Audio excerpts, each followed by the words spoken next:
abusing me right now. No, we're not. Yes, you are. You're abusing me now, Sergeant.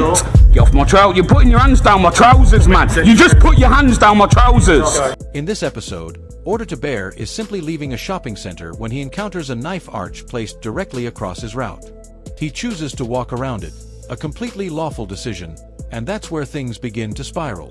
Officers immediately block his path and insist that he must walk through the arch. When Bear calmly stands his ground and asserts that he doesn't have to, they lose patience. The situation escalates straight to detention and a search, not because of any suspicion, but because he refused to comply. This is a clear example of how refusal is treated as wrongdoing, and why Bear does the right thing by handing the matter straight to his solicitors.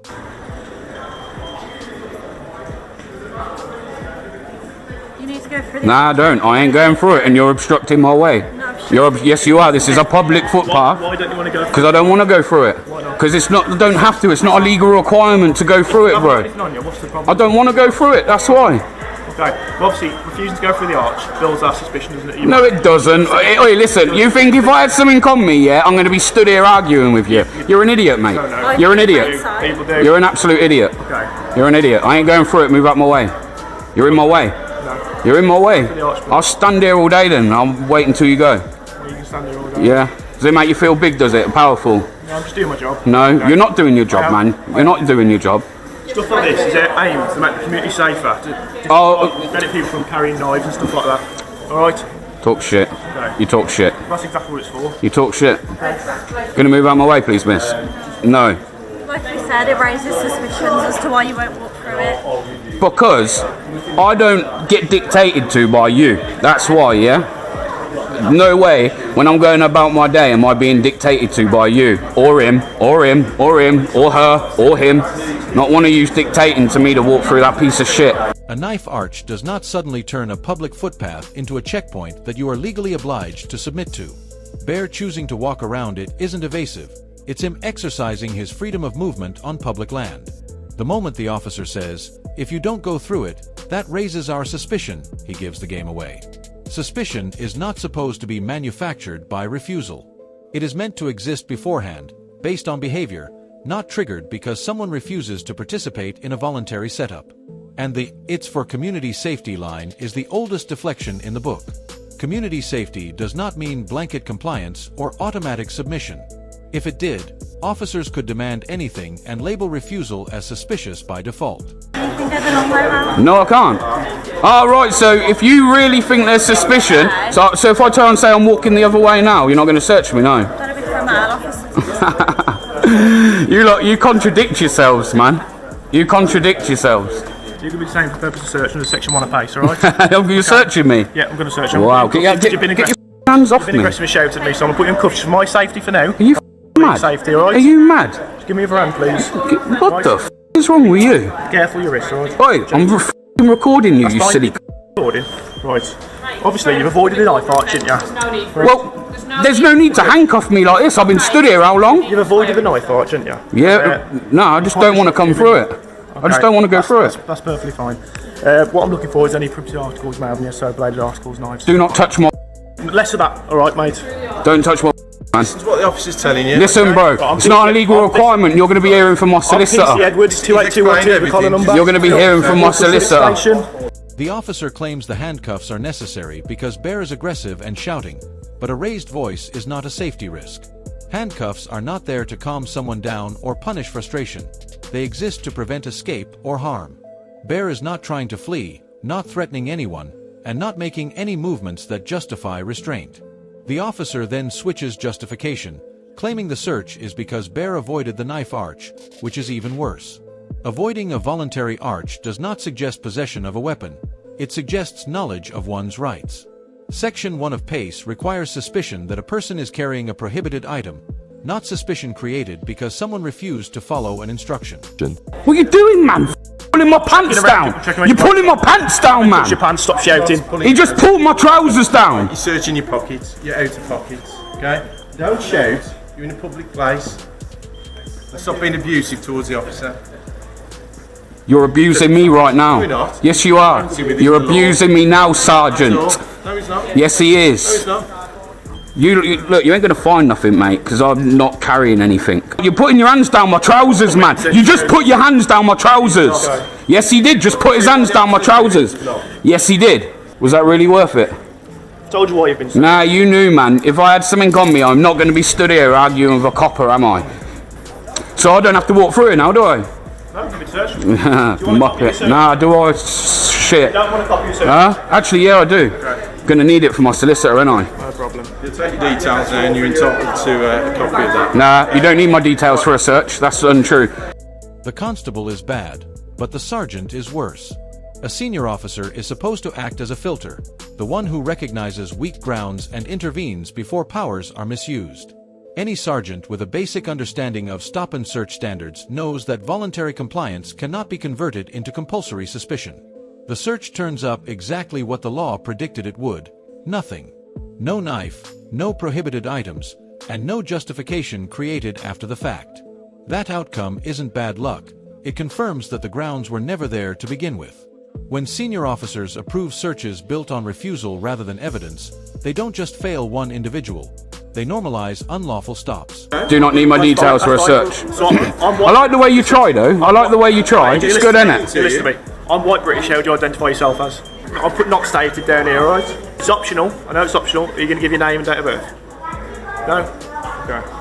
You know people don't have to go through here. And then to use Section 1 as pace as your reasonable suspicion is abuse of powers, man. It's abuse of Section 1 of pace, and you know it. You know it as a sergeant. I hope you do as a sergeant anyway. And then my solicitor's going to know this, and you're going to be hearing from him. If you could just move out the way. Don't tell me where to stand. It's a public. Is this now private space? I don't care. You're in everyone's way. You're in everyone's way. Watch out for this man trying to get you. Have I got eyes in the back of my head? Would you usually be here telling me to watch everyone behind me? Don't tell me what to do.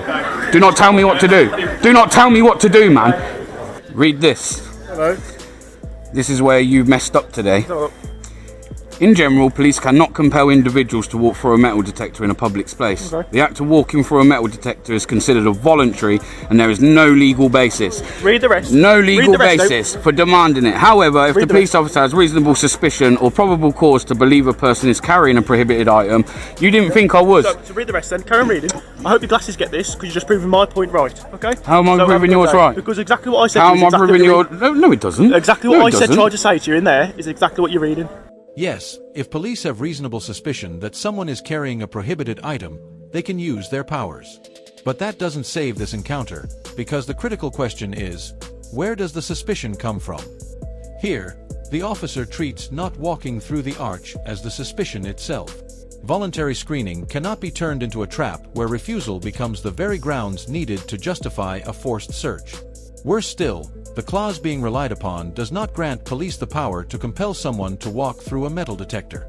It merely refers to using existing lawful search powers when genuine grounds already exist.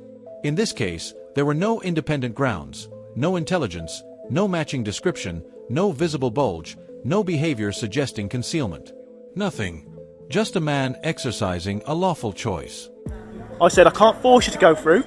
But if you don't go it's not a legal right. It raises my suspicion. No, it doesn't raise your suspicion. So you know where else you've messed up.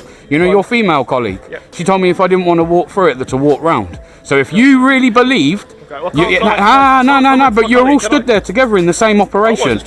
Yes, you were. You were all stood there. The video's going to show it, mate. When I send this to the solicitor, it's going to show it. Yeah. So you have searched me under Section 1 of PACE and abused your powers today. Yes, you have. Yes, you have. You've just read it and proved that I haven't abused my powers. No, you have. It says it there. None of your business with this recording. We'll see. We'll see if I'm right here or you are. And I guarantee my solicitor ties you up in knots. Guaranteed. You're well in your right to do it. Guaranteed. It is a clear admission that the knife arch was voluntary and avoidable. If officers themselves offer an alternative route, they cannot then treat choosing that route as suspicious. You don't get to give permission and then criminalize the exact behavior you just allowed. That contradiction exposes the abuse of power plainly. Suspicion must exist independently of police instruction. It cannot be manufactured by changing the rules after someone makes a lawful choice. Once an officer confirms that walking around is acceptable, any later claim that avoidance raised suspicion collapses entirely. At that point, the detention and search are no longer based on behavior, but on wounded authority. And then I've just literally showed you that you've got no right to do it there without reasonable suspicion.